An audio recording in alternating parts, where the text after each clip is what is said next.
Voltaire stated, "Everything has come down to us from the banks of the Ganges." From these statements we see that many renowned intellectuals believed that the origin of scientific thought was the Vedas. The Vedic literatures contain descriptions of advanced scientific techniques, sometimes even more sophisticated than those used in our modern technological world. Modern metallurgists have not been able to produce iron of comparable quality to the 22-foot-high Iron Pillar of Delhi, which is the largest hand-forged block of iron from antiquity.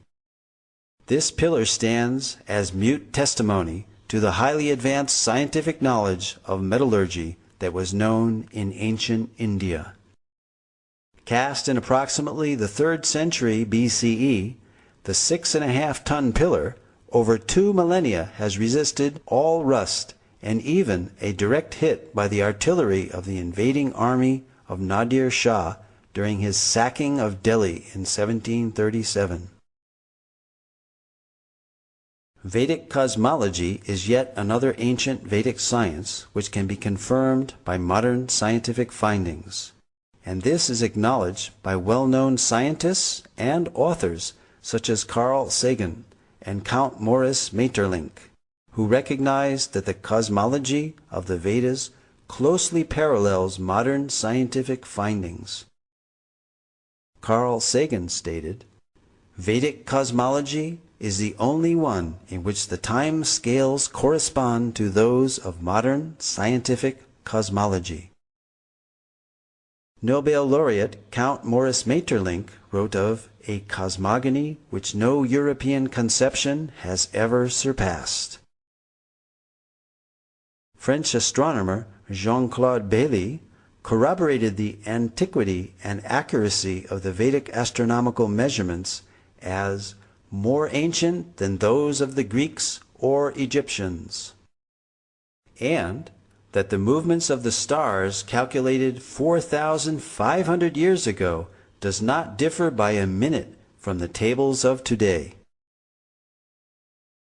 The 90-foot-tall astronomical instrument known as Samrat Yantra, built by the learned king Suwai Jai Singh of Jaipur, measures time to within 2 seconds per day.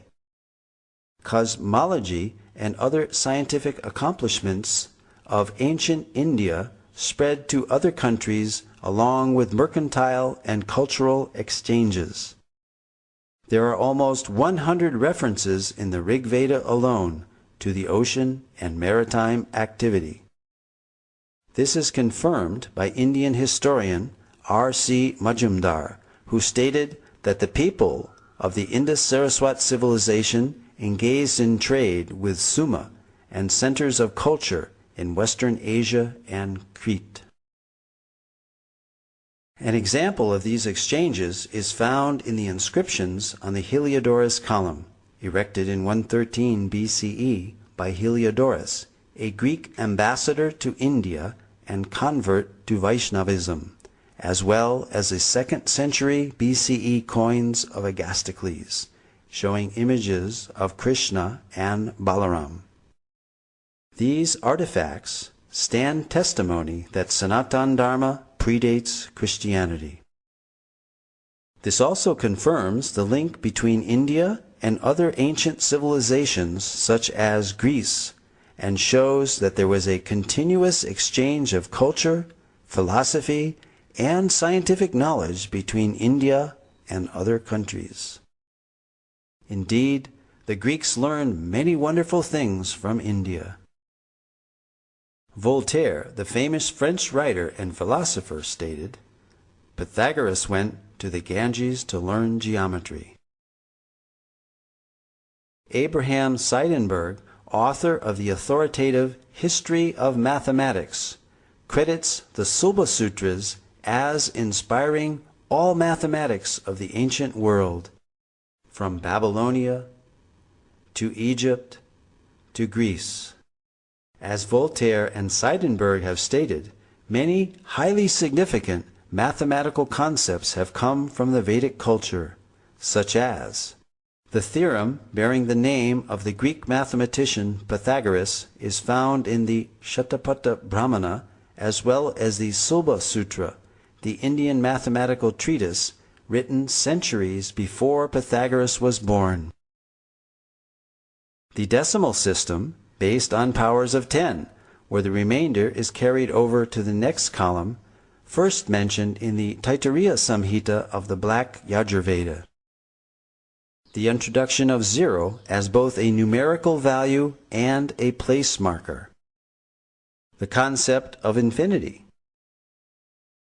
The binary number system, essential for computers, was used in Vedic verse meters. A hashing technique similar to that used by modern search algorithms such as Google's was used in South Indian musicology. From the name of a raga, one can determine the notes of the raga from this Katapayadi system. The Vedas, however, are not as well known for presenting historical and scientific knowledge as they are for expounding subtle sciences such as the power of mantras. We all recognize the power of sound itself by its effects, which can be quite dramatic. Here, a high-pitched frequency shatters a drinking glass. So, we can easily understand that loud sounds can produce substantial reactions. It is commonly believed that mantras can carry hidden power, which can in turn produce profound effects. The ancient Vedic literatures are full of descriptions of weapons being called by mantra. For example, many weapons were invoked by mantra during the epic Kurukshetra war, wherein the Bhagavad Gita itself was spoken. The ancient deployment of Brahmastra weapons, equivalent to modern-day nuclear weapons, are described throughout the Vedic literatures. Additionally, mantras carry hidden spiritual power which can produce significant benefits when chanted properly. Indeed, the Vedas themselves are sound vibrations in literary form and carry a profound message. Spiritual disciplines recommend meditational practices such as silent meditation, silent recitation of mantras, and also the verbal repetition of specific mantras out loud. A clinical test of the benefits of mantra chanting was performed on 3 groups of 62 subjects, males and females of average age 25.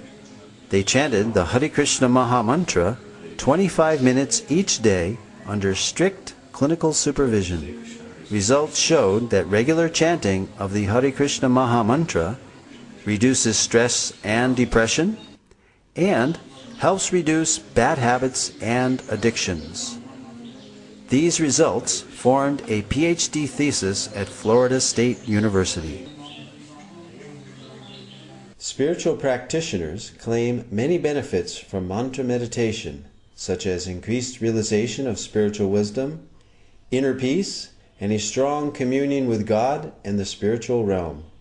These effects may be experienced by following the designated spiritual path. Most of the evidence given in this presentation is for the Apara Vidya, or material knowledge of the Vedic literatures. The Vedas, however, are more renowned for their Paravidya, or spiritual knowledge, and even superior is the realized knowledge of the Vedic rishis or saints, that which is beyond the objective knowledge of modern science, knowledge of the eternal realm of Sat Chit Ananda, eternality, blissfulness, and full knowledge. But that is another presentation. For further information, please visit our website, www.gosai.com.